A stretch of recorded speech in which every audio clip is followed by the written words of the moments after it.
কাটোয়া প্রয়াস ওয়েলফেয়ার সোসাইটির তরফে 14ই ডিসেম্বর যে কম্বল বিতরণ অনুষ্ঠান আছে তার প্রস্তুতি পর্ব আমাদের শুরু হয়ে গেছে।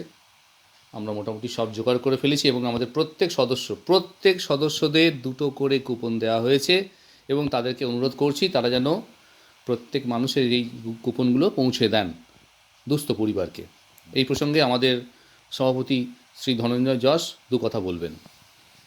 বলার কিছু নয়, প্রত্যেক সদস্যকে অনুরোধ করছি তারা এই কুপন যেন গরিব মানুষদের মধ্যে বিতরণ করেন এবং তাদের যত সম্ভব তাড়াতাড়ি তারা যেন আসেন।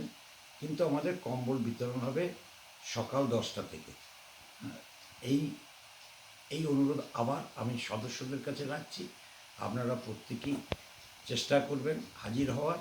এখানে আমাদের মাননীয় অতিথি হিসেবে দুজন থাকবেন, ডক্টর সত্যব্রত বুট এবং ডক্টর জি আর মান্না।